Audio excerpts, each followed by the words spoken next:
안녕하세요. 역사 탐구가 홍법 박익순과 함께 떠나는 역사 산책 시간입니다. 오늘은 평양성에서 퇴각하는 왜군을 행주산성에서 크게 무찌른 권율 장군의 일대기를 알아보는 역사 산책의 시간을 가져보기로 하겠습니다. 권율은 1537년 중종 32년 강화군에서 아버지 권철과 어머니 창녕조 씨 사이에서 태어났습니다.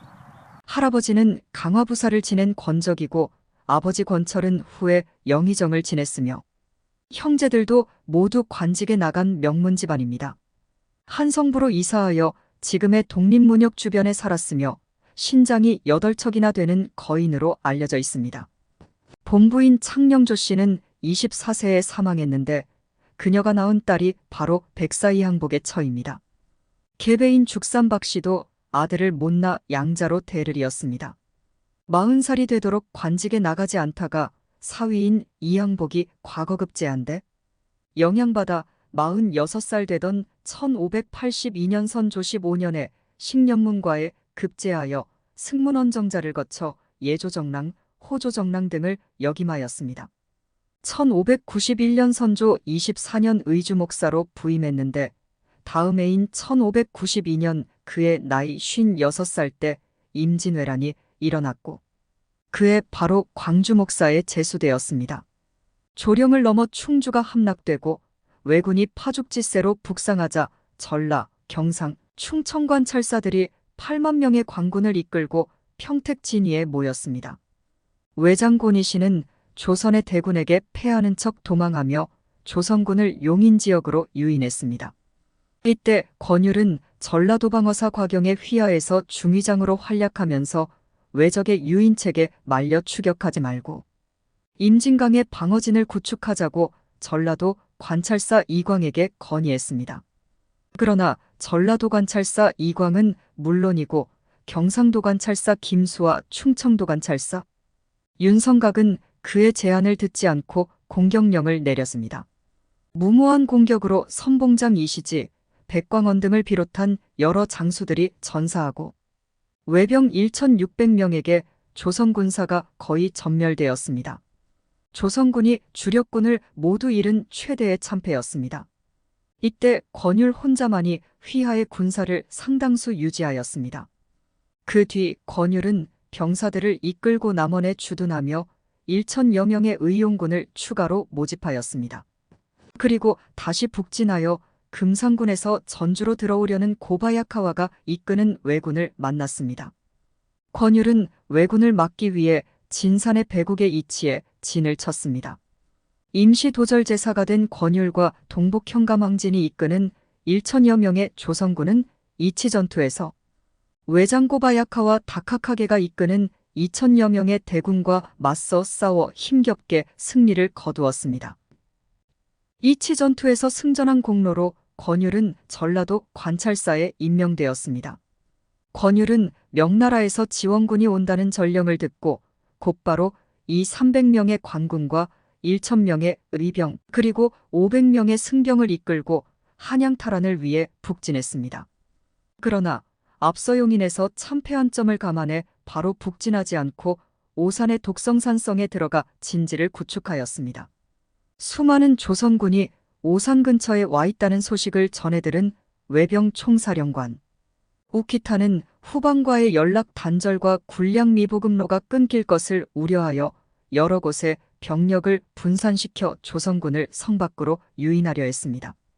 권율은 일본군의 상륙을 막기 위해 성책을 튼튼히 하고 유격전으로 일본군의 타격을 가했습니다. 그러나 성 안에 우물이 부족해 오래 버티기가 힘든 상황이었고 왜군도 그런 상황을 짐작한 듯 했습니다. 이때 권율은 산성 위에 군마들을 세워놓고 병사들로 하여금 말에게 쌀을 쏟아붓게 하였습니다. 성 아래서 보면 마치 물이 풍부하다고 느꼈을 것입니다.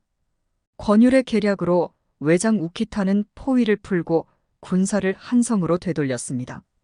이때 퇴각하는 왜군을 추격하여 3000명 이상의 수급을 베었습니다.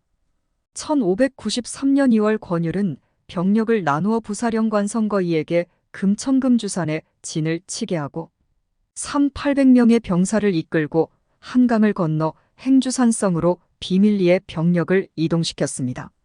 소수 조선군 병력을 보고 우키타는 3만의 병력으로 행주산성을 공격했습니다. 우키타는 외병을 7개 조로 나누어 사방에서 행주산성을 포위하고 맹렬한 공격을 가해 성이 함락될 위기에까지 직면하기도 했습니다.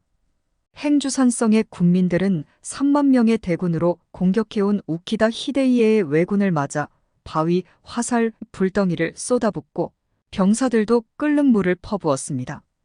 1만여 명의 사상자와 함께 적장 우키다 등 여러 명이 부상을 입고 퇴각했습니다. 이때 조선군의 신무기 인하차와 비격진 철뢰가 크게 효용성을 발휘했습니다. 권율의 군대는 우키타군이 버리고 간 화살, 칼, 갑옷, 포탄, 화승총 등 많은 장비와 무기들을 획득했습니다. 권율은 행주산성을 오래 방어하기 어렵다고 판단해 파주 산성으로 진을 옮겨 도원수, 김명원, 부원수, 이빈 등과 연락하면서 파주성을 지켰습니다. 그 뒤 일본과 명나라 간의 강화 회담이 진행되어 일부 지역을 제외하고는 일시적으로 휴전하게 되자 군사를 이끌고 전라도로 내려갔습니다. 1596년 선조 29년 7월 충청도에서 왕족을 자처한 선비 이몽학이 반란을 일으켰습니다. 이몽학은 군사를 동원해 충청도 부여에서 도천사의 승려들과 인근 가난한 농민 6,700명을 규합하고 5개 읍을 함락시켰습니다. 조정에서 권율에게 이를 토벌하라는 명이 떨어지자 바로 군사를 이끌고 부여로 가서 이몽학의 군사를 섬멸시켰습니다.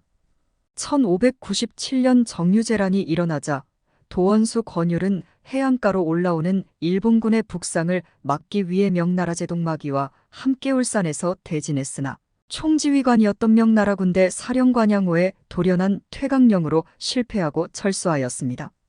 이어 순천 예교에 주둔한 왜군을 공격하려고 했으나 전쟁의 확대를 꺼리던 명나라 장수들의 비협조로 실패하였습니다.